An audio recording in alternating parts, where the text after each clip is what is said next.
Today is the full moon lunar eclipse in the sign of Virgo. Now, what is eclipse season actually about?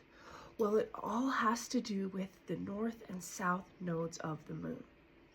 The north and south nodes of the moon in our astrology chart are our dharmic path as the north node and our karma that we are bringing into this world in the south node. So collectively, when we have an eclipse season, whenever we have the new moon eclipse in the sign of the north node, it is about where we are going, the trajectory of the path forward. And whenever we have a south node eclipse, it is about what we want to release. So having this south node full moon eclipse in the sign of Virgo speaks to the releasing of the shadow side of this sign. Now, Virgo is known as the perfectionist. Virgo notices all the details and really can alchemize the details in a way that makes things work very efficiently, that does not miss a beat.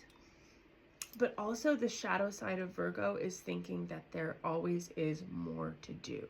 There always can be more perfection to attain, which is true because we are humans and we are imperfect beings.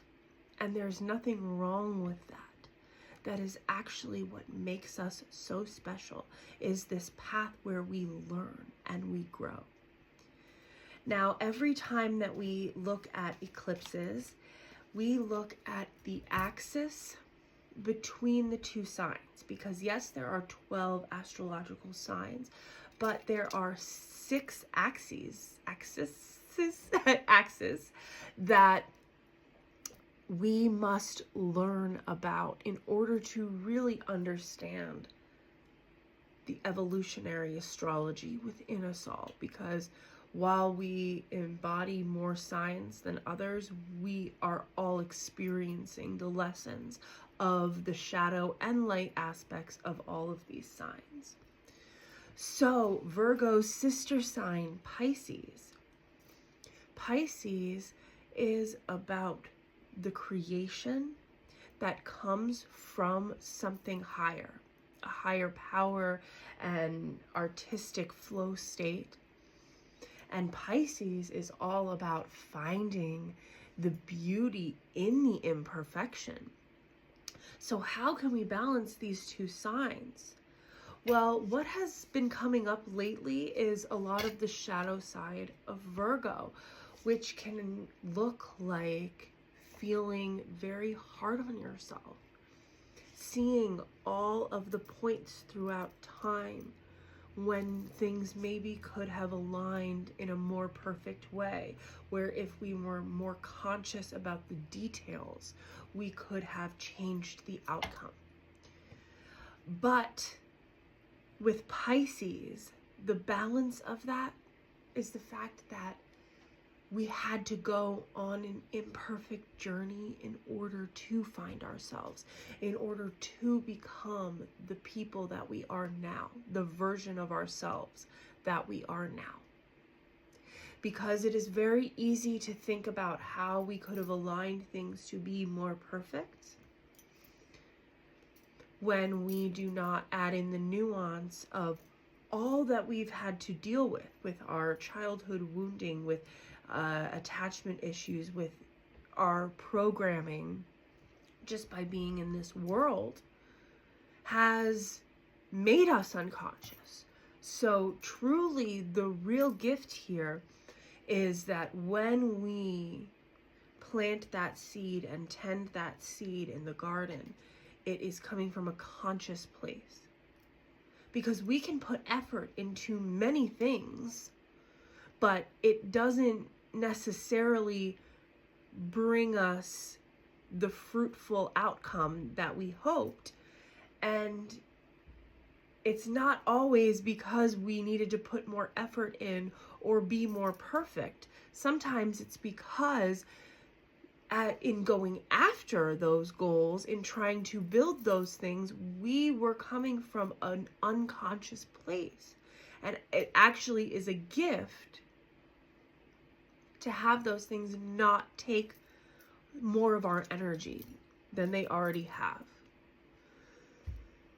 So this full moon gives us a chance to release those expectations of ourselves that only hurt us, that only stifle our creation, that stop us from going after what we want, from following that dream that might not seem realistic. Because what have we been told is and is not realistic does not align with actually what we see happening. It's all about our intention and our ability to be aligned with that intention and then take that daily action and focus on those details and not get distracted by all of the details to the point where we are paralyzed and unable to move forward and actually build anything.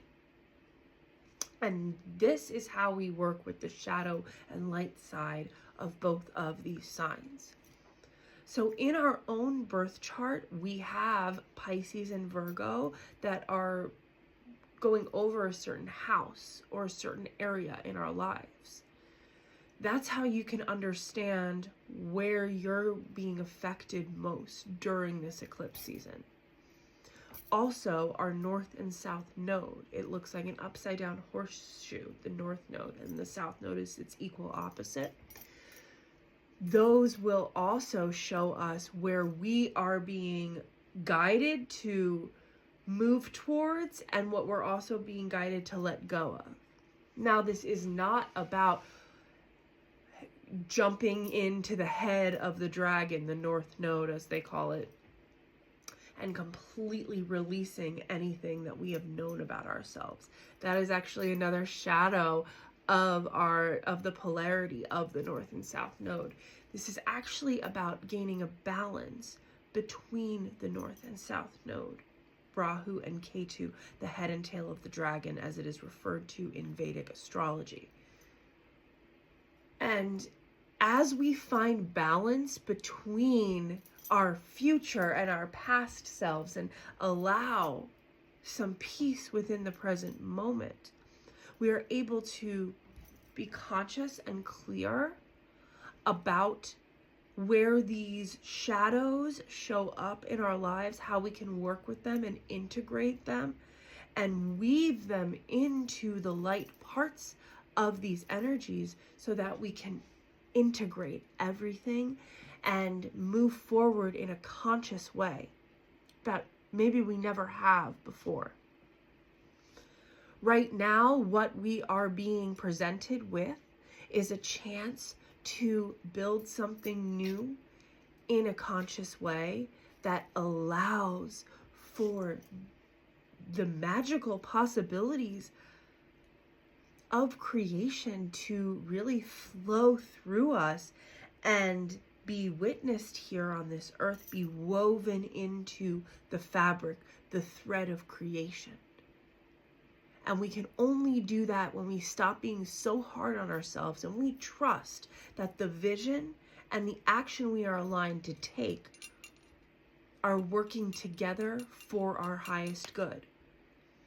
And this happens when we take the action and we move forward and we allow it to be perfectly imperfect, because it just matters that we're continuously trying and moving forward rather than stifling the flow because we think that we can tweak it a little bit before we let it out into the world.